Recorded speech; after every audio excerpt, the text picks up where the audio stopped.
आप मुझे Thums up दिखा दीजिएगा, मैं शुरू कर दूंगा। ठीक है। आज मैंने देश की माननीय वित्त मंत्री निर्मला सीतारमण जी से मुलाकात करी और दो अहम मुद्दों पे 3 करोड़ पंजाबियों की ओर से अपनी बात रखी। पहली चीज, पूरी दुनिया से सचखंड श्री हरमंदिर साहब द होली गोल्डन टेम्पल लाखों लोग रोज आते हैं।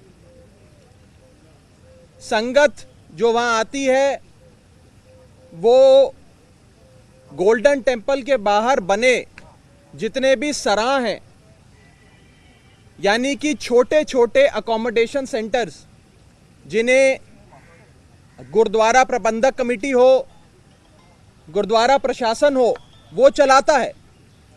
आज केंद्र में बैठी सरकार ने उन सराह पर भी, उन छोटे अकोमोडेशन सेंटर्स पर भी 12% जीएसटी लगाकर संगत का और संगत की सेवा का अपमान किया है। ये टैक्स हमें मुगल काल के शासक औरंगजेब के जजिया टैक्स की याद दिलाता है, जब औरंगजेब ने तीर्थ यात्रा पर टैक्स लगाकर, जजिया लगाकर टैक्स वसूलना शुरू किया था।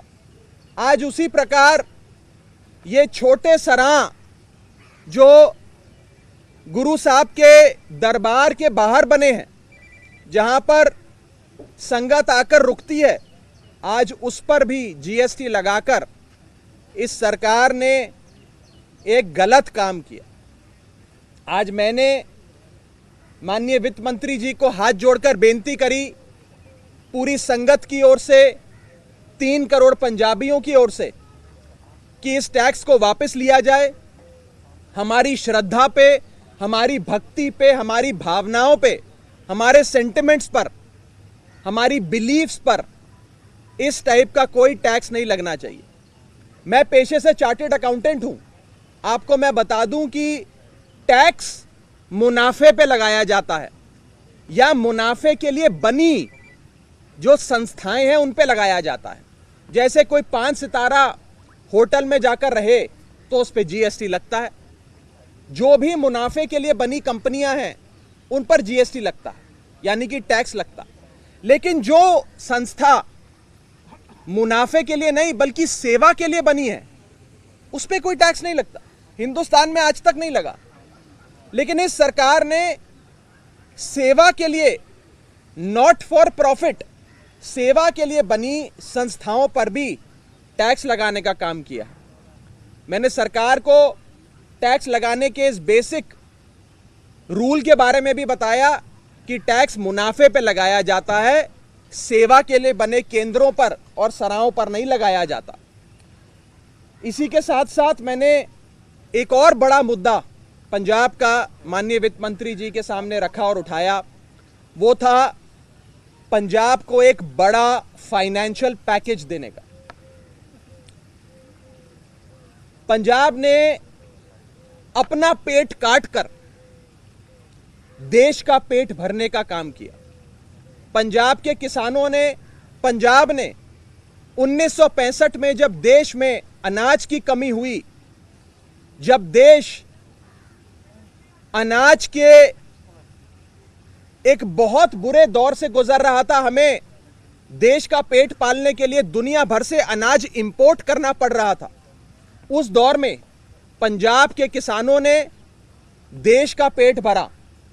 ग्रीन रेवोल्यूशन यानी कि हरित क्रांति की शुरुआत हो या फिर धान की खेती एक बड़े पदर पे, बड़े लेवल पे करने की बात हो, पंजाब के लोगों ने, पंजाब के किसानों ने वो करके दिखाया, जिसके चलते पंजाब ने धान की खेती करके देश का तो पेट पाला, लेकिन पंजाब का पानी सूखता गया।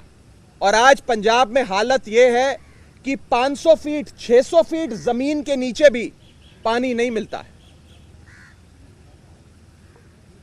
पंजाब में पानी की यह हालत देखते हुए और पंजाब के किसानों की हालत देखते हुए मैंने माननीय वित्त मंत्री जी से एक बड़े फाइनेंशियल पैकेज की और साथ ही साथ पंजाब को एडिशनल वाटर रिसोर्सेज देने की बात रखी। वो पंजाब जिसने मुश्किल दौर में भारत देश का पेट भरा, आज वो पंजाब सूबा अपने देश की सरकार के ओर देख रहा है, अपने देश की दिल्ली में बैठी सरकार की ओर देख रहा है और कह रहा है कि अब मुश्किल दौर में हमने आपका साथ दिया, अब आप हमारा साथ दीजिए और हमें एक बड़ा फाइनेंशियल पैकेज मिलना चाहिए, एडिशनल वाटर रिसोर्सेज हमें मिलने चाहिए।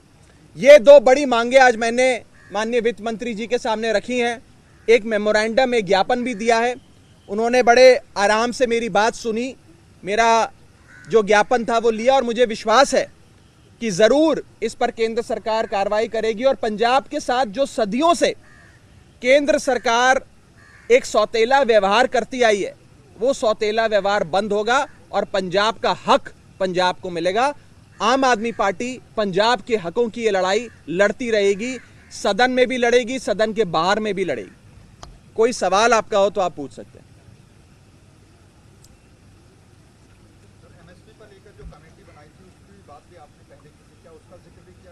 नहीं, एमएसपी की कमेटी के बारे में हम पहले ही केंद्र सरकार को ये लिख कर दे चुके हैं। सदन में भी ये मुद्दा उठाया कि किसानों के लिए बनी ये कमेटी एक धोखा है। इस कमेटी में केवल बीजेपी के सपोर्टर, समर्थक, बीजेपी के मेंबर्स हैं।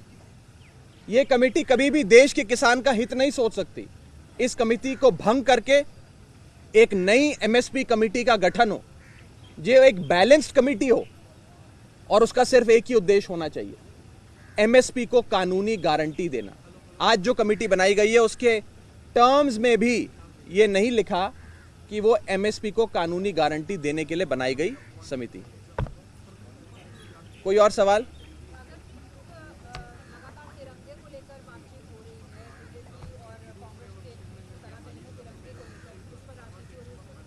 देखिए, बीजेपी कांग्रेस जरूर तिरंगे को लेकर अपनी सियासत करते रहें, लेकिन बीजेपी और कांग्रेस की इस लड़ाई के बीच मैं आपको बता दूं